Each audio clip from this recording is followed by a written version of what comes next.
जय हिंद दोस्तों, स्वागत करता हूं आपके अपने YouTube चैनल अपना टारगेट गवर्नमेंट जॉब में। चैनल को नहीं किया है सब्सक्राइब तो कर लीजिए सब्सक्राइब और बेल आइकन के बटन को दबा लीजिए ताकि आपको हर न्यू नोटिफिकेशन आसानी से मिल सके। फिलहाल हम बात करें यूके ट्रिपल एससी में जो आपकी वैकेंसी है 10+2 ग्रुप सी के लिए 236 पोस्ट यहाँ पर दी गई है। तो आप कैसे आवेदन कर पाएंगे, क्या क्या इसमें मांगा गया है वो मैं आपको बता दूँ। सबसे पहले बात करें एप्लीकेशन फॉर्म डेट की तो 11 दिसंबर से 31 दिसंबर तक आपके फॉर्म जो है चलने वाला। अगर इसमें कोई गलती हो जाती है तो करेक्शन डेट 4 से लेकर 8 जनवरी तक दी गई है। एग्जाम डेट 31 जनवरी दी गई है। जनरल ओबीसी के लिए 300 रुपये, SC ST PH के लिए 150 रुपये फीस दिया गया है। वहीं बात करें एज लिमिट की तो 18 से 30 साल, किसी किसी में एक्साइज कांस्टेबल में 18 से 35 साल मांगी गई है।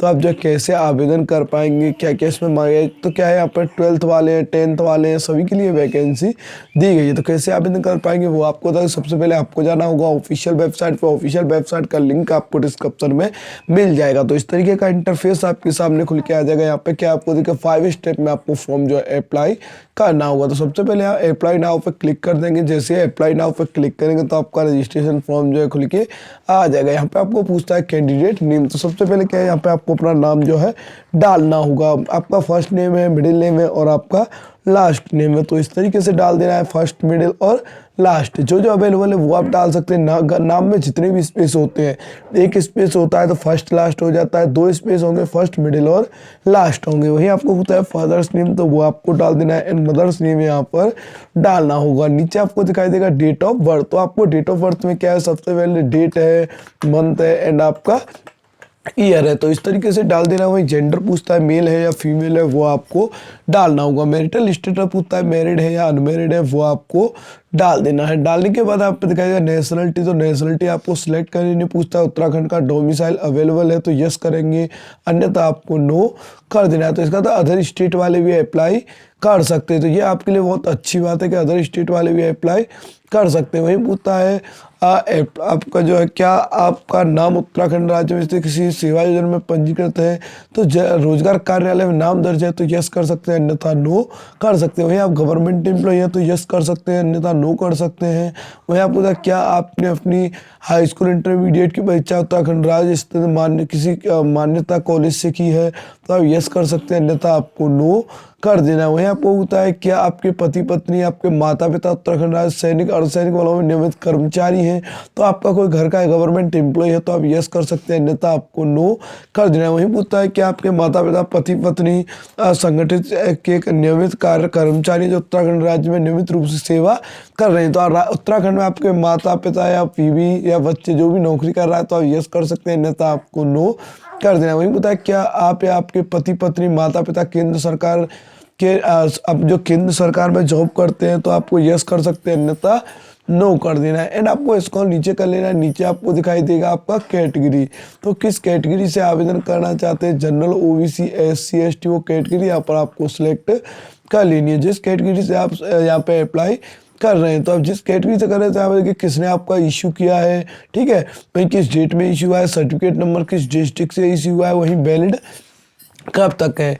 तो ये वैलिड क्या है, आप नॉर्मली एक 10-5 साल डाल सकते हैं क्योंकि आपका कास्ट सर्टिफिकेट हमेशा के लिए वैलिड होता है। उसके बाद आपको इसको नीचे करेंगे, आप पूछता है विकलांग है तो यस करेंगे, अन्यथा आपको नो कर देना है। एक सर्विसमैन है तो यस कर सकते हैं, अन्यथा आपको नो कर देना। वही फ्रीडम फाइटर है तो यस कर सकते हैं, अन्यथा आपको नो कर देना। वही पूछता है क्या आप शासनादेश संख्या इतने इतने दिनांक 31 अगस्त 2021 के उत्तराखंड राज्य में स्थायी निवासी हैं, ठीक है।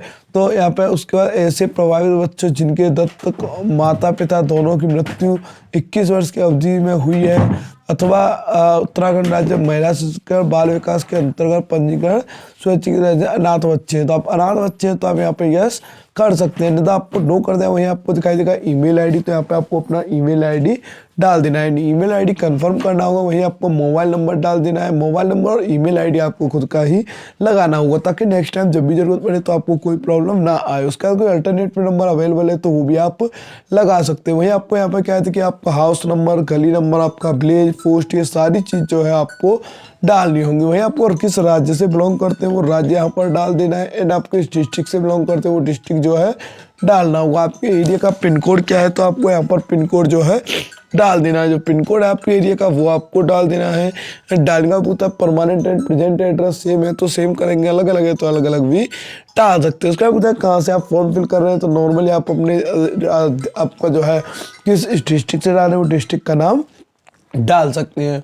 वहीं बात करें पासवर्ड की, तो पासवर्ड ये capital letter, small letter, number की मोड, स्पेशल, करेक्टर, तो 8 से लेकर 15 अक्षर के बीच में आप अपना पासवर्ड बना सकते हैं। XYZ@123, तो इस तरीके का नॉर्मली पासवर्ड बना देंगे, पासवर्ड कंफर्म कर देंगे। वहीं कैप्चा कोड दिखाएगा, कैप्चा कोड डालने के बाद आपको कंटिन्यू कर देना है। जैसे आप कंटिन्यू पर क्लिक करेंगे क्या आपका लॉगिन पेज खुल के आ जाएगा। तो लॉगिन पेज में आपको ईमेल आईडी और जो पासवर्ड आपने डाला था वो डाल देना है। इस तरीके का इंटरफेस खुल के आएगा। प्रोसीड टू नेक्स्ट स्टेप आपको कर देना है। किस पोस्ट के लिए आप आवेदन करना चाहते हैं वो पोस्ट देखिए सभी के लिए सेम रहेगा, कोई भी चेंजेस ऐसा नहीं रहेगा जो अलग से हो।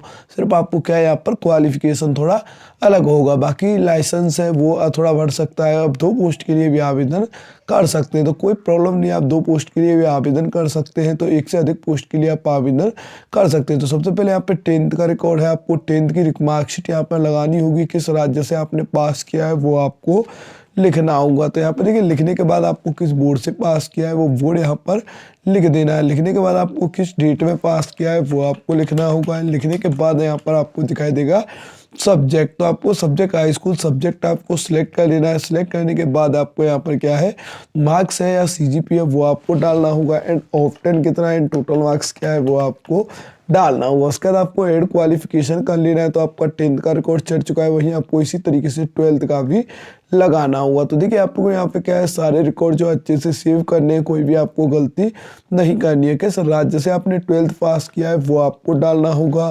किस बोर्ड से आपने पास किया है वो आपको डाल देना है। एंड यहाँ पर किस डेट में पास किया है वो आपको डालना होगा। तो यहाँ पे देखिए आपको जो डेट है वो आपकी मार्कशीट में नीचे लिखा हुआ है, तो उसी हिसाब से आप अपना डाल देंगे। तो यहाँ पे वो था सिलेक्ट सब्जेक्ट, तो आपको सब्जेक्ट कौन सी है, साइंस है, आर्ट है, किससे आपने किया है वो आपको सिलेक्ट करनी होगी। करने के बाद आपको इसको नीचे करना है, यहाँ पे आपको सेम पोजीशन में मार्क्स है CGPA है वो आपको डालना होगा। डालने के बाद आपको टोटल मार्क्स एंड ऑफ 10 डाल देने, परसेंटेज ऑटो कैलकुलेट होकर आ जाएगा। यहाँ पे आपको ऐड कर देना है ऐड क्वालिफिकेशन डिटेल, तो आपको 10th हो गया, 12th हो गया, और भी कोई क्वालिफिकेशन है तो वो भी आप अपनी लगा सकते हैं। वहीं पूछता आपने 2 साल TA में नौकरी किया है तो यस कर सकते हैं। NCC फीस सर्टिफिकेट है तो यस कर सकते हैं, अन्यथा आपको नो कर देना। भैया पूछा क्या आपके पास पर्वतीय क्षेत्र के निवासी होने का प्रमाण पत्र है, अगर प्रमाण पत्र है तो यस कर सकते हैं, अन्यथा आपको नो कर देना। वही आपको पूछता आपकी हाइट कितनी है, वही आपकी चेस्ट कितनी है बिना फुलाए और फुलाव की कितनी है वो आपको डालना। आपका वेट कितना है, देखिए